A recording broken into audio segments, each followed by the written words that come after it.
seguimos preguntándonos cosas que los que fundaron el campo de estudios de comunicación académicos en la década de 1920 ya se preguntaban. Yo diría que, digamos, si Menem gana la reelección no fue por su política de comunicación, aunque la política de comunicación era muy eficaz. La 125 no la inventó Magneto. En mi caso, apoyé la Ley de Servicios de Comunicación Audiovisual, pero su implementación fue muy mala. La crisis de muchos medios fortalece a los pocos que no van a entrar en crisis porque tienen una espalda económica suficiente gracias a lo que han acumulado durante décadas para evitar esa crisis hoy. Tal vez lo que más circula en Facebook sea el beso de Wanda Nara con Icardi y no la cumbre del G20.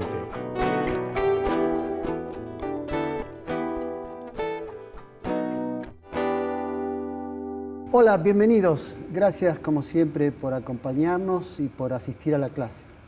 Les prometo para hoy una clase muy especial porque vamos a tratar de entender un problema de época, algo que está muy vigente, muy actual y que todo el mundo habla pero poco sabemos de eso.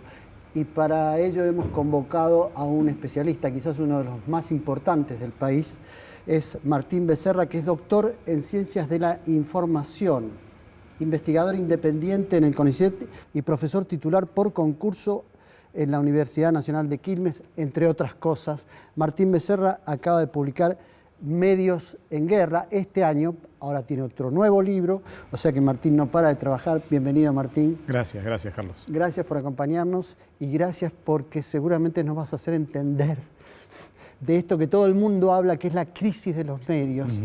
Pero antes de entrar en eso, Martín, quiero saber cómo nació tu vocación por la comunicación. ¿Cómo fue eso? ¿Cómo te dedicaste a esto? ¿Y por qué? Bueno, vos sabés que mi padre, que es abogado de profesión, se dedicó al periodismo durante un buen tiempo de su vida entre joven y adulto, desde principios de la década de 1970 hasta fines de los 80.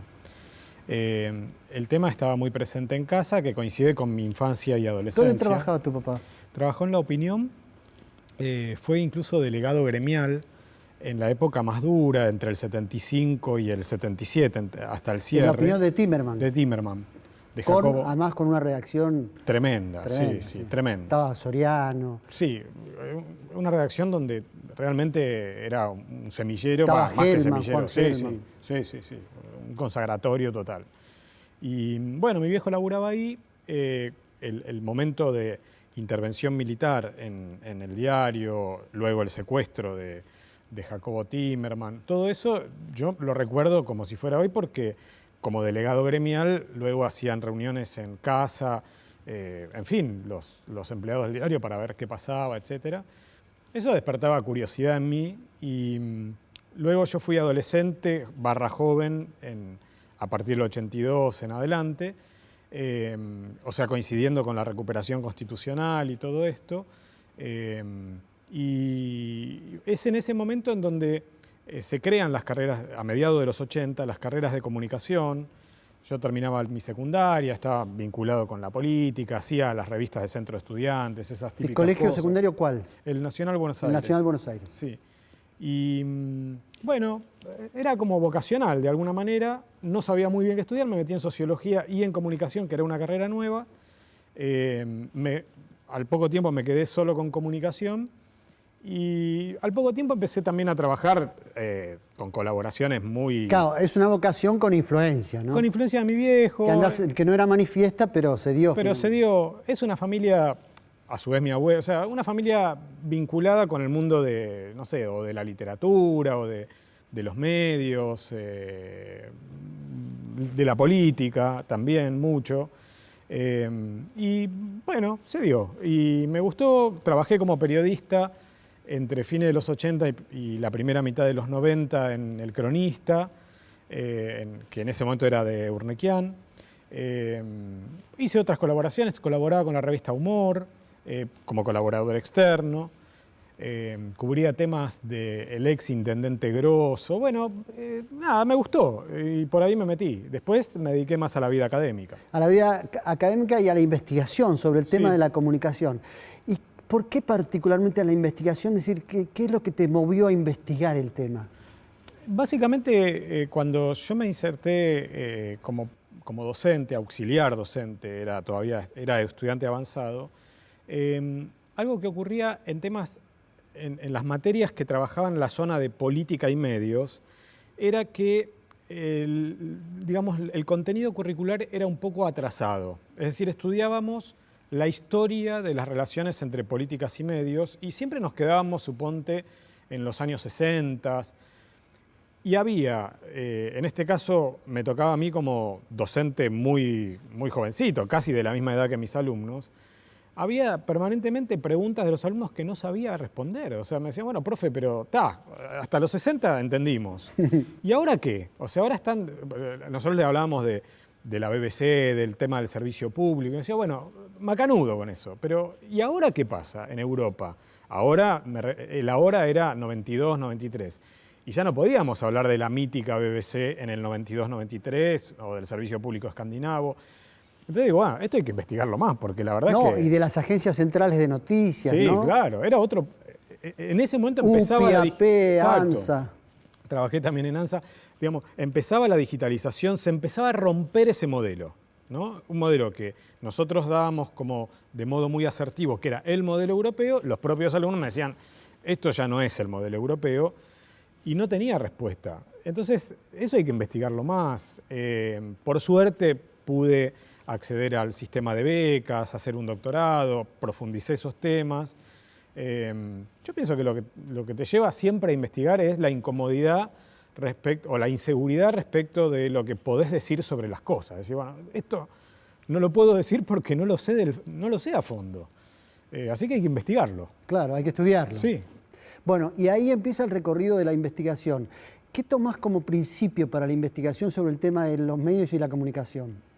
¿Algo en particular, un medio o un tema?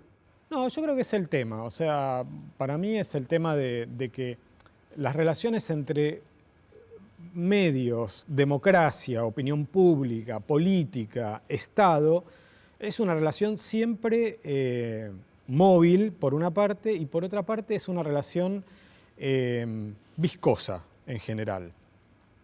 Nunca está del todo clara, menos aún en países latinoamericanos. Las reglas de juego no están claras, ¿no? Entonces uno sabe, porque ha trabajado en medios, porque tiene amigos que trabajan en medios, qué sé yo, que hay cosas del plano de lo no dicho que todos conocen. Es lo que en el mundo universitario llamaríamos currículum oculto, ¿no? O sea, lo que no se dice pero que todos sabemos.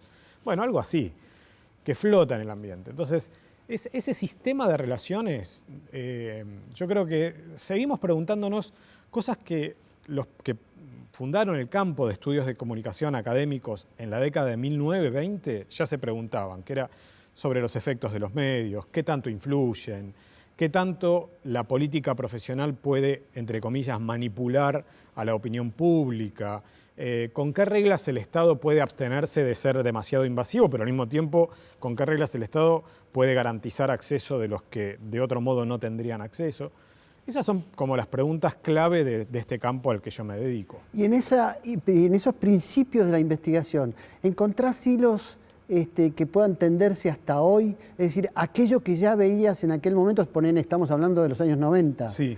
Vos decís, esto que yo veía entonces, mira cómo ahora, las consecuencias... Sí, yo pienso que en el fondo sí, porque superficialmente en la Argentina en estos últimos, no sé, 25 años, tuvimos muchos cambios superficiales y a veces no tan superficiales. Pero en el fondo pienso que esta correa que vincula al Estado, a los medios y a la cosa pública, más allá de que hoy los medios sean muy distintos a como eran hace un cuarto de siglo, por supuesto que eso ha cambiado, los presidentes cambiaron, lógico, todo eso desde luego que sí, pero en el fondo las reglas siguen estando poco claras, siguen siendo viscosas. Claro, porque por ejemplo en los 90, supongo yo que te habrá interesado en su momento, recuerdo cuando asume Menem y el gobierno de Menem le concede a Clarín la derogación del artículo 45 que le permitió a Clarín acceder a los medios electrónicos, con lo cual su poder creció creció muchísimo más. Digamos, ahí era muy claro que había intereses políticos vinculados entre la empresa y el Estado en función de servicios mutuos, ¿no? Totalmente. Pero, por ejemplo, una incomodidad que también tiene que ver con el nacimiento de la preocupación para investigar más, es que muchos que éramos, puedo decirlo así rápidamente, antimenemistas, digamos, sobre todo ya desde el primer momento del gobierno, el primer gobierno de Menem, sentíamos cierta comodidad al decir, bueno, hay un pacto, le da quid pro quo, ¿no? O sea, yo te doy esto o me das aquello. Bien, pero Clarín mismo, ya en el 93-94, empieza a virar su orientación editorial y a ser muy crítico con el menemismo. Y eso no se explicaba de manera tan sencilla. O sea, ¿por qué? Incluso el expresidente Menem, yo creo que da una entrevista, si me parece a mí, en el 92, temprano en su primer gobierno, al diario La Nación, en donde dice: mi principal error ha sido facilitarle a Clarín, a las empresas periodísticas, acceder a los medios audiovisuales. Entonces, digo, esos eran indicadores de que no bastaba con la caracterización de que Menem no me gusta, Clarín es un gran pulpo, que es una caracterización que tampoco daba cuenta, por ejemplo, ¿te acordás de la profunda crítica, temprana crítica que hacía Julio Ramos a el crecimiento de Clarín con multimedios desde ámbito financiero? Entonces uno decía, pero ¿cómo? Julio Ramos, yo era muy joven, está en mis antípodas este tipo, pero sin embargo está criticando un aspecto nodal del funcionamiento del sistema. Y bueno, ahí aparecen como pequeñas contradicciones, si querés, que te motivan a investigar, ¿no? O sea, porque tiene que haber algo más.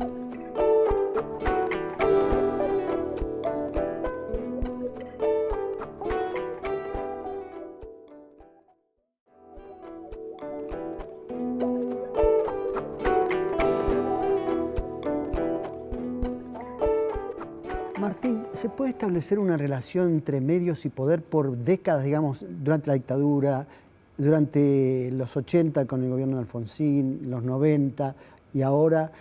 ¿Fue cambiando, se mantiene una línea de conducta? Yo creo que fue cambiando, por supuesto. Por una parte, la dictadura, cuando se produce el golpe de Estado, ya tenía el Estado, ya controlaba las principales emisoras de televisión y de radio, pues claro, las había se lo repartieron la Marina, la Aeronáutica y el Ejército. En una especie de lotización entre las tres Fuerzas Armadas. Luego, cuando asume Raúl Alfonsín, la estructura de propiedad de la radio y de la tele no cambió mucho, pero obviamente en un gobierno civil, democrático, pero también hubo un loteo de las emisoras de radio y de televisión entre sectores internos del gobierno, de la Junta Coordinadora Nacional en ese momento. Incluso hubo algunas iniciativas de crear diarios y revistas. En este último segmento creo que le fue mejor al gobierno de Alfonsín, oficialistas o ligadas al... Claro, hizo Tiempo Argentino, sí. Y alguna revista, ¿no? Expreso. Sí, el Ciudadano, algunas más políticas. Y Radio Belgrano, que la llamaban Radio Belgrado, ¿te acordás? Sí, me acuerdo. Que bueno, por supuesto, algunas con programaciones excelentes, hay que decirlo, ¿no? El gobierno de Menem, podríamos decir que al privatizar, al inicio de su mandato incluso, lo que hace es tercerizar la producción discursiva. Es como que el alfonsinismo tenía todavía una fantasía muy propia del mundo anterior, ¿no? Del mundo anterior a la masificación de la televisión por cable, a lo que vino con Menem, ¿no? Que era, esto lo tiene que controlar el gobierno. Menem delega en actores privados concentrados, Editorial Atlántida, Clarín al principio de su mandato, después cuando se pelea con Clarín, básicamente con el armado de un grupo que se llamaba SEI Telefónica, ¿no? Sobre el segundo gobierno de Carlos Menem, delega en actores privados concentrados la producción discursiva, y yo creo que fue muy eficaz en eso el gobierno de Menem. Por supuesto, siempre la política tiene la fantasía de que con la comunicación puede disimular errores o metidas de pata garrafales o proyectos concretamente poco legítimos O socialmente. políticas poco populares. Poco populares. Yo diría que, digamos, si Menem gana la reelección no fue por su política de comunicación, aunque la política de comunicación era muy eficaz. Bueno, pero a ver si recordamos, en aquella época estaban los programas de Neustadt y Grondona, Sí. que bajaban una línea totalmente a favor de... Bueno, Menem iba a brindar con ellos Sí, todo el de tiempo, hecho, y una vez que Cavallo. lo operaban a Neustadt, ¿no? Él Sí. lo reemplaza, el presidente va a reemplazar al conductor televisivo. Claro, claro. Sí. Había una comunión ahí de ideología Total. y de ideales. Tanto es así que el propio Grondona termina yéndose, ¿te acordás? Y teniendo una línea que parecía de un liberalismo progresista frente a lo que era Neustadt. O sea, Claro. algo completamente inconcebible visto desde el hoy. Luego yo diría que, sacando el breve mandato de De la Rúa, los gobiernos kirchneristas para mí tuvieron como distintas etapas. Yo no considero que haya una misma línea en todo el ciclo que se inicia con Néstor Kirchner y termina con los dos gobiernos de Cristina Fernández, porque para mí hay una diferencia muy clara entre el gobierno de Néstor Kirchner y los dos de Cristina Fernández. El gobierno de Néstor Kirchner yo diría que continuó con la estructura de medios heredada sin querer cambiarla. Es decir, no tenía una vocación de cambio de la estructura de propiedad. De hecho, tenía una excelente relación con el Grupo Clarín, que era el grupo más grande, se llevaba muy bien con Telefónica, es decir, con los dueños de los medios se llevaba muy bien y Bueno, hay mucho testimonio de eso. Ahí, según se dice, una de las últimas decisiones de su gobierno fue aprobar la fusión de... Cablevisión y Multicanal para el Grupo Clarín, Por eso. que es la principal fuente de ingresos, era la principal fuente de ingresos del grupo. Claro. Sí, es el último día hábil del mandato de Néstor Kirchner, que muchos kirchneristas dicen, bueno, pero era un gobierno débil. No, mire, el último día del mandato, Cristina Fernández ya había ganado con 20 puntos de distancia sobre el segundo candidato. Bueno, en fin.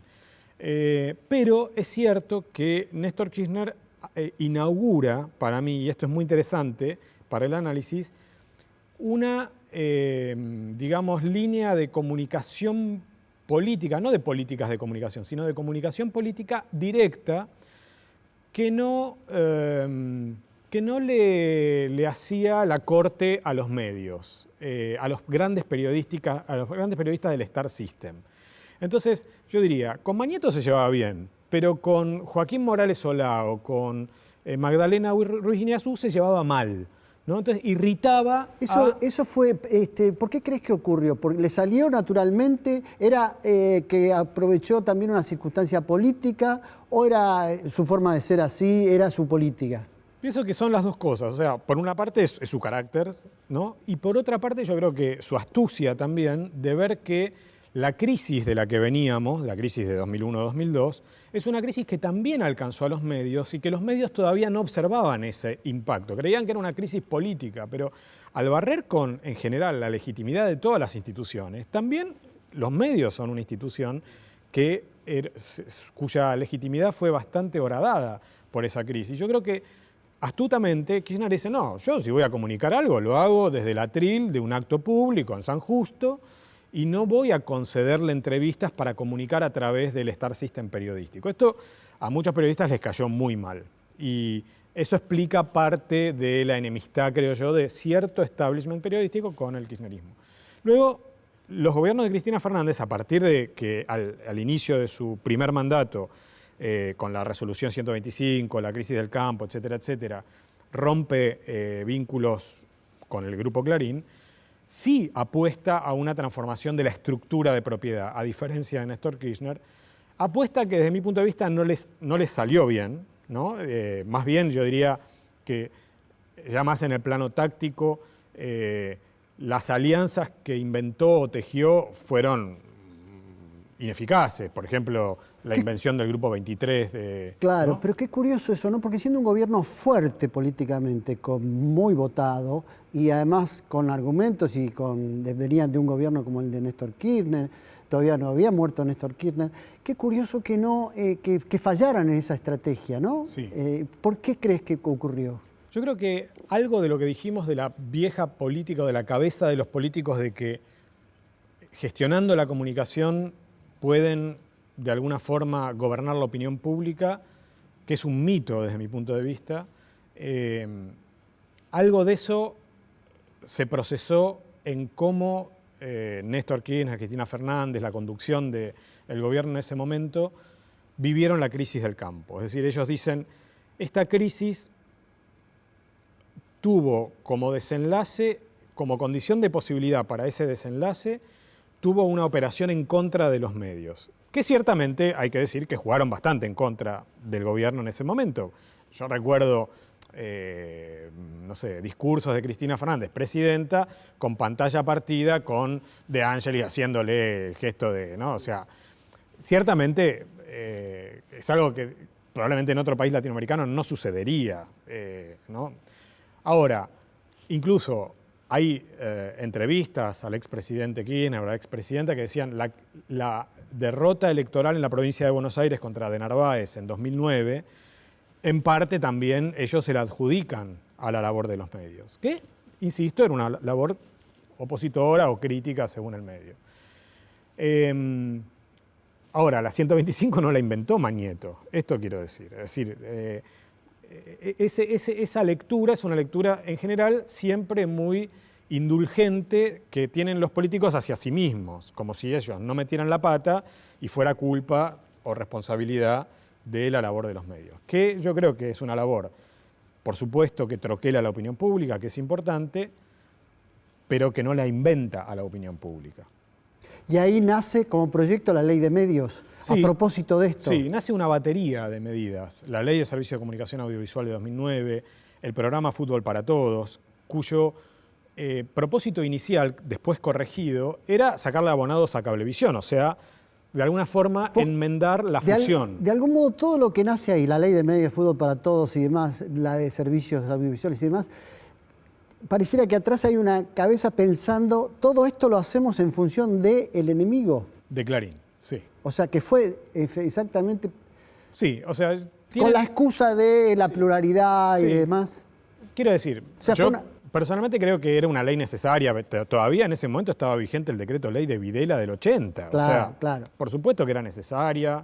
Muchos veníamos diciendo desde el 87 que era necesaria una nueva ley. O sea, desde luego que sí. Ahora, el común denominador del programa Fútbol para Todos, de la adopción de la norma brasileña japonesa de televisión digital terrestre, la ley de servicios de comunicación audiovisual, la ley de papel prensa, o sea, el común denominador de muchas de esas iniciativas, casi todas de ellas gestadas en 2009, es el enfrentamiento con Clarín. Eso está claro. Después son políticas que entre sí no lograron articularse bien.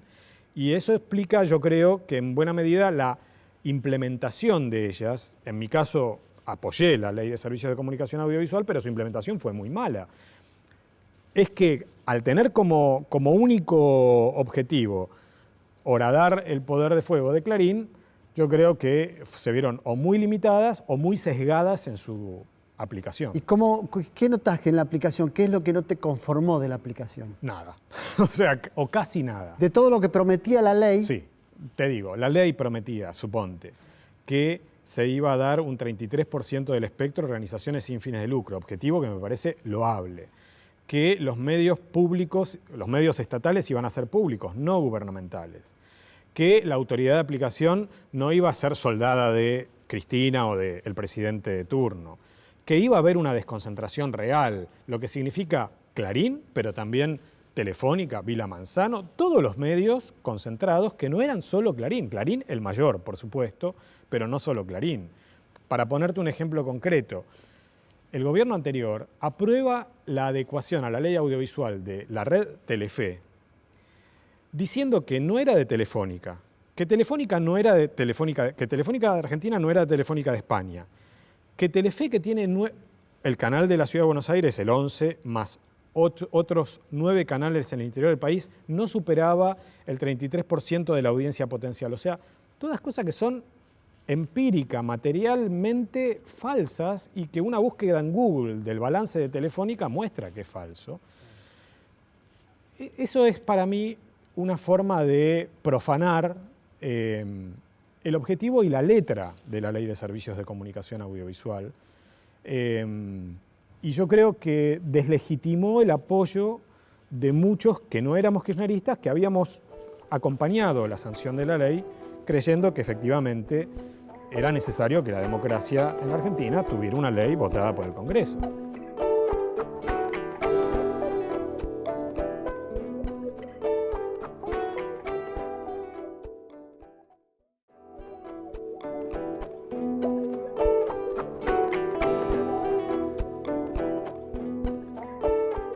Martín, quizás porque la aplicación de la ley de servicios audiovisuales tuvo que ver, quedó en manos de gente que era muy militante y no de personas que de verdad creyeran en los beneficios de esa ley, ¿no? Sí. Digo, estoy pensando en el Confer, en AFSCA. En AFSCA, en Sabatella. Yo creo que es casi también, para mirarlo en la historia larga, es casi una constante que las autoridades regulatorias de los medios respondan de manera muy militante al presidente o la presidenta de la República. Cuando existía el Confer, estaba intervenido desde el 83 porque el diseño original del Confer era que tenían que estar las Fuerzas Armadas, o sea, en democracia ya no era posible, y siempre los presidentes designaban un interventor de extrema confianza de ellos. El de Néstor Kirchner y los primeros meses de Cristina Fernández era Julio Bárbaro. Y yo diría que eso tampoco ha cambiado en la actualidad, es decir, continúa siendo un órgano rector de las comunicaciones muy colonizado por la línea política del oficialismo, algo que en general en los estándares, por ejemplo, del Sistema Interamericano de Derechos Humanos se desalienta, es decir, se dice que tiene que tener autonomía, ellos hablan de independencia incluso política del gobierno y autonomía económica de los grandes anunciantes, de los grandes intereses económicos. Lamentablemente en la Argentina eso no sucedió. La ley audiovisual estipulaba que eso debía suceder, pero no sucedió efectivamente. Y se crean además, empiezan a aparecer estos grupos de la nada, con muchos recursos, que imprimen revistas, tienen canales, bueno, hablamos del grupo Spolsky, ¿no? Y por otro lado el grupo Indalo, sostenidos por la pauta publicitaria oficial. Son mega monstruos de editores y de recursos, cantidad, que no tienen efecto, digamos, se repartían fondos, pero no tenían efectos concretos. En la audiencia. No, y en el objetivo político quizás con que se proponían, ¿no? Sí, totalmente. O sea, fracasaron profesionalmente como medios. Sí, sí. De hecho, uno podría analizar que... Hablo más del grupo Spolsky, ¿no? Porque por ahí los medios de Indalo tenían alguna repercusión. Sí, ¿no? sí, coincido. Digamos,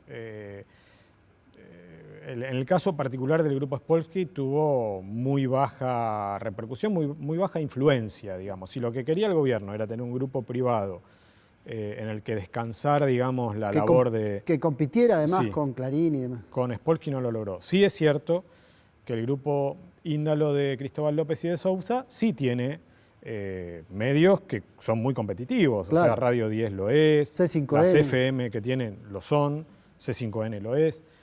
Y eso es interesante también porque yo me resisto siempre a, digamos, atribuirle solo al kirchnerismo la crisis de este momento del sistema de medios. Considero que hay muchos ejemplos de medios que no son kirchneristas, todo lo contrario, que han sido fuertes opositores al kirchnerismo y han cerrado o están en una crisis muy profunda. Y diría que el ejemplo de Índalo es muy interesante al respecto, porque Índalo no es que fue muy beneficiado o particularmente beneficiado con pauta oficial como sí lo fue Spolsky. Índalo fue beneficiado con un sistema muy tramposo de elusión de obligaciones impositivas. Claro, no pagaba los impuestos y nadie le decía nada. Efectivamente.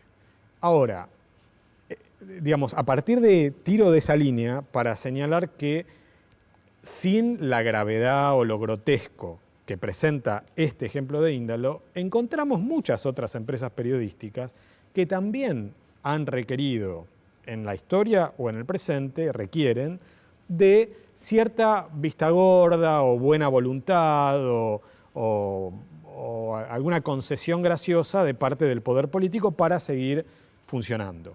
Entonces, esto también me lleva a la conclusión de que si entro a mirar con rigurosidad la economía de muchas de las empresas periodísticas actuales, diría que son pocas las que no necesitan de la asistencia pública, de la asistencia estatal, para hacer periodismo, para producir información, para hacer entretenimientos, ¿no es cierto? Y eso también me conduce a pensar que es necesario, no solo en la Argentina, en Francia, en Italia, en Alemania, en economías mucho más potentes, es necesario el apoyo estatal para las empresas periodísticas, solo que en la Argentina no lo tenemos reglado, no lo tenemos dispuesto por alguna regulación votada por el Congreso, discutida socialmente. Una administración transparente. Transparente y que sea universal, es decir, si todos los que, por decir una regla que imagino ahora, si todos los que producen noticias locales, viendo que la producción de noticias locales, sobre todo en el interior del país, es importante, van a recibir un subsidio, pues la reciben todos. Te guste el color de pelo que tienen, la línea editorial que usan, no importa. O sea, todo lo que producen noticias locales recibirán una alícuota o serán beneficiados al desgravar impuestos o lo que sea, ¿no? Ese tipo de aliento que lo tiene el cine, que lo tiene la música, que lo tiene la industria de libros, que lo tiene la actividad teatral, ahora, lo tienen que tener los medios. Hacia el fin del gobierno de Cristina y después con el comienzo del gobierno de Macri, asistimos a la implosión y al derrumbe de los medios. Creo que hay muchas causas concurrentes ahí, pero ¿cuál es la responsabilidad del gobierno actual desde que ya van 2 años de gestión en el tema de las comunicaciones? Yo creo que hay mucha responsabilidad porque el gobierno de Macri fue muy activo en esta materia. Es decir, ni bien asumió, por decreto modificó la autoridad regulatoria, los límites a la concentración, autorizó la transferencia de licencias, en fin, se involucró mucho. Y luego continuó a lo largo de 2 años, pese a decir que iba a mandar al Congreso una ley, todavía no lo ha hecho, se van a cumplir 2 años, y francamente lo que hace es regular por decreto y por resolución de un órgano que creó él, que es un órgano muy gubernamentalizado, digamos. Y desde mi punto de vista, dejar que los medios mueran o entran en crisis y tengan el tendal de despedidos, porque hay muchas personas del ámbito del periodismo y afines, más de 2.000 que han sido despedidos, yo creo que muestra mucha indolencia por parte del gobierno. Es decir, el gobierno no es indolente cuando ocurre lo de Sancor, no es indolente cuando la industria petrolera necesita asistencia. O lo de Cresta Roja. O lo de Cresta Roja, o bueno, muchos sectores que necesitan y que me parece bien que además que el Estado se comprometa, por lo menos que laude en esos conflictos para evitar una crisis mayor. No veo por qué no hacerlo en los medios y no puedo evitar pensar que, aunque suene muy maquiavélico, la crisis de muchos medios fortalece a los pocos que no van a entrar en crisis porque tienen una espalda económica suficiente gracias a lo que han acumulado durante décadas para evitar esa crisis hoy. Entonces, de alguna forma es funcional porque el mercado va restringiéndose con cada vez menos oferta. De modo tal que yo creo que hay una responsabilidad del gobierno, es una responsabilidad que yo creo que la Constitución misma indica que debería tomar cartas en el asunto, porque a menos que consideremos que la información y la cultura no son de interés público. Si son de interés público, el Estado tiene que intervenir. Claro. Ahí quizás falte una comprensión mayor por parte de la sociedad de qué significa, para qué existen los periodistas. Sí. ¿Por qué la necesidad de la información? Yo cuando me preguntan suelo compararlo con la salud pública. Digamos, existe la salud pública porque hay gente que necesita de la salud pública, necesita atención. Y en el caso de la información, hace a la salud mental. Sí. Con la información uno puede elegir en una democracia, puede comparar. Si no tiene información y si no tiene una buena calidad de información, si no tiene una información que sea independiente, que de verdad uno pueda confiar en ella, es imposible tomar decisiones. Sí. En todo orden hablo. Y hasta es imposible acceder a la cultura, sí. ¿no? Sí, totalmente de acuerdo. Creo que la información y la circulación de información hace a la deliberación pública y democrática, y más aún, diría, más grave todavía, fuera de las grandes ciudades, no hay producción local de información. Entonces, es un bien necesario para saber, digamos, Sí. si hay algún desastre natural o si, digamos... No, sí, bueno, de hecho, digo, para poner ejemplos concretos para que se entienda, digo, cuando vos hablas de producción local de información, hay personas que están sufriendo inundación en el campo y lo que ven en la televisión es el microcentros. bache que se rompió en una esquina de la ciudad y ellos no pueden quizás hacer llegar las necesidades que tienen, ¿no? Sí, sí, Para dar un efectivamente. ejemplo Efectivamente, hay mucho y eso no es un problema de la Argentina únicamente, es una crisis global, pero la ausencia de producción local de contenidos, de noticias, es importante y efectivamente hace a la calidad de vida, a la calidad democrática y a la calidad de vida cotidiana de millones de personas, de modo tal que nuevamente es un asunto de interés público, digamos, un asunto que no es solo de la agenda de un gobierno.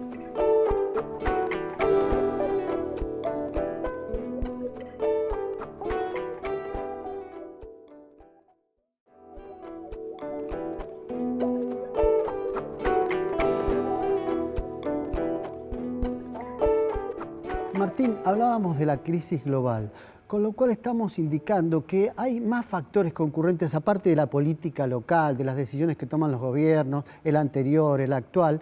Hay otros factores concurrentes en la crisis, porque hablábamos de eso, de crisis global. En otros países también cierran medios, cierran publicaciones históricas, hay periodistas despedidos, hay gente sin trabajo en los medios de comunicación. ¿Cuáles serían esas causas que nos afectan a todos?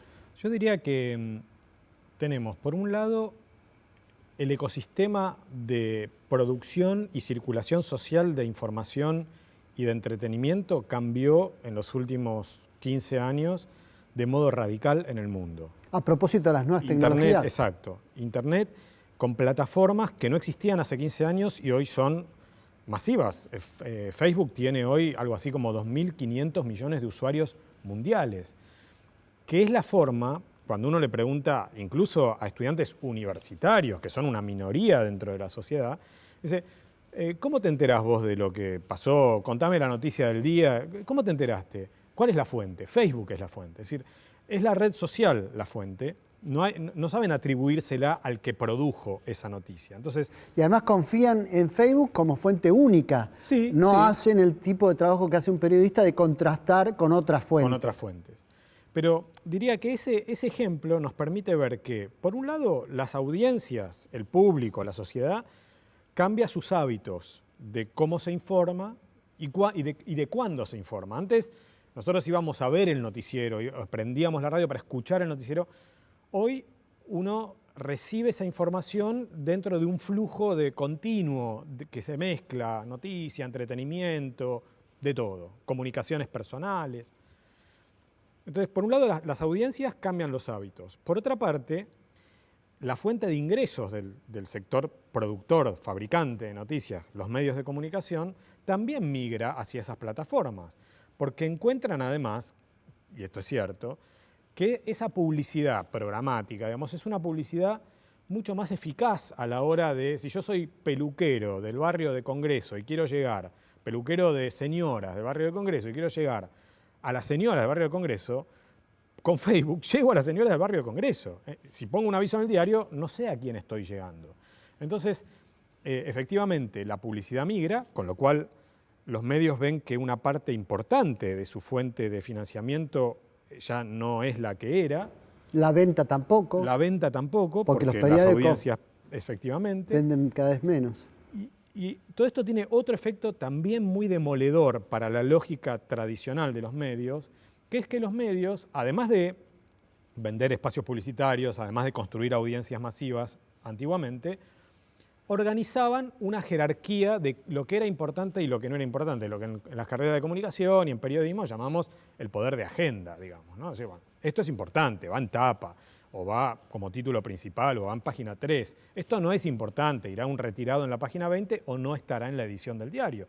Esa selección de lo que es importante y lo que no es importante, también las redes, Facebook, pero también YouTube o también Twitter, lo rompen, porque te desorganizan, a los medios le desorganizan la composición jerárquica de su política editorial. Entonces, tal vez lo que más circula en Facebook sea el beso de Wanda Nara con Icardi y no la cumbre del G20. Aunque para el medio la cumbre del G20 es lo más importante. Hay medios y editores que están proponiendo que, a propósito de lo que vos señalabas con la publicidad que migra a Facebook, a Google, que se les cobren impuestos a esas empresas porque en definitiva están usando contenidos de los propios medios. Sí. ¿Te parece posible eso como para que esos impuestos vuelvan a financiar, como decíamos antes, de forma transparente a otra cantidad de medios que no tienen esos recursos, no a los medios importantes, por supuesto? Sí, yo creo que sí, que es posible. Ocurre en algunos países. En Francia ocurre algo así, es decir, digamos, con la participación del Estado francés, ¿no?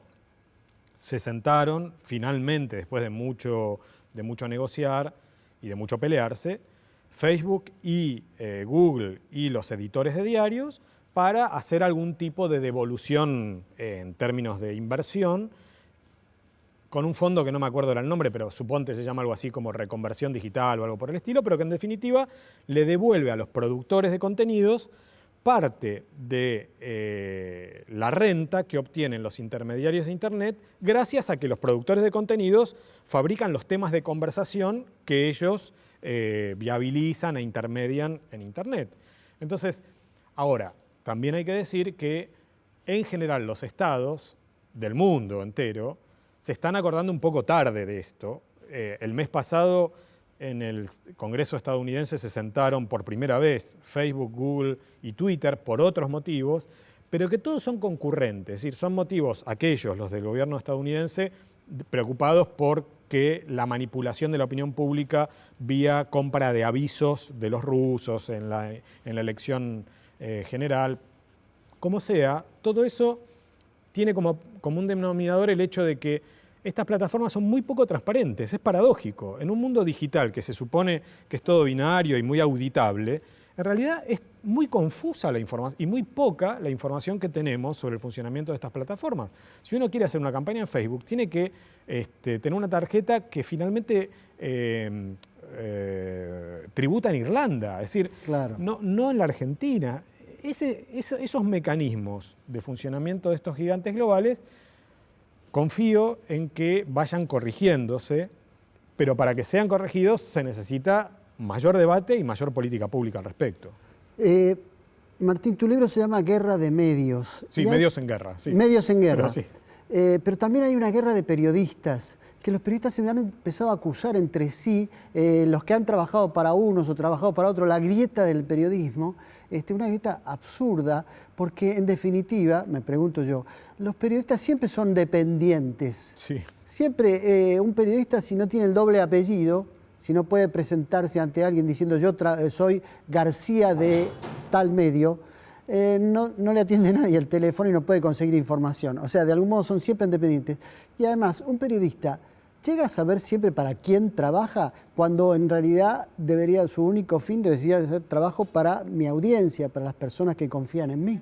Sí, coincido. Creo que además tenemos una situación solidaria con la precariedad económica creciente de los medios, que de alguna manera, al precarizar la estabilidad o los ingresos de los periodistas, les permiten también, como compensación no escrita en ningún lado, que los periodistas se transformen en una suerte de periodistas, productores, empresarios de sus propios emprendimientos. Y eso confunde las cosas, digamos, porque el periodista tiene que conseguir el auspicio muchas veces del entrevistado o del político, a veces del político, ¿no? Que es finalmente su mecenas. Y creo que ahí también, no digo que sea la única causa, pero es una de las causas que provocan esta grieta, que yo también considero que es muy poco bienvenida, que en general no aporta mucho, y que en general también es muy ombliguista, porque en el fondo todos creen que las causas son de la ciudad de Buenos Aires o de nuestro pequeño microclima, y en verdad son causas bastante planetarias. Claro. Así que peleándose entre periodistas no lo van a arreglar.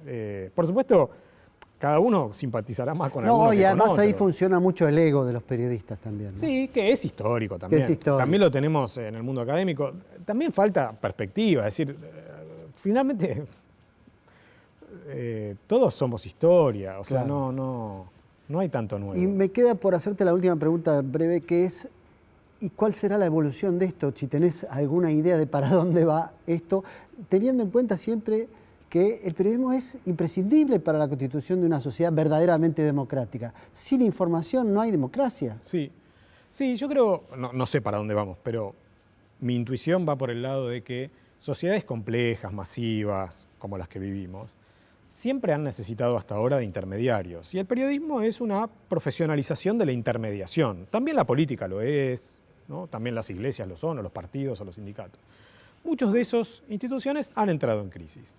Yo creo que estamos inventando, tal vez sin saber, nuevas intermediaciones. Para mí lo imprescindible es someter esas nuevas intermediaciones, que pueden ser los viejos periodistas reconvertidos, a controles más públicos, o sea, a miradas y a lecturas que no sean solo o de ombligo corporativo o de corporación empresaria al estilo Google o Facebook. O sea, que haya más miradas públicas sobre el oficio de los que intermedian en la producción. Como reclamamos sobre la justicia, sobre tantas instituciones, ¿no? Efectivamente. Coincidimos. Bueno, y yo lo que quiero es agradecerte muchísimo porque es un tema que está muy vigente, muy actual, del que todo el mundo hablamos, inclusive los periodistas, pero solo pocas personas han investigado y estudiado y pueden explicarlo también como vos, así que lo que yo le prometí a los oyentes que era una clase para entender, creo que hemos entendido. Gracias, Martín. Gracias a vos.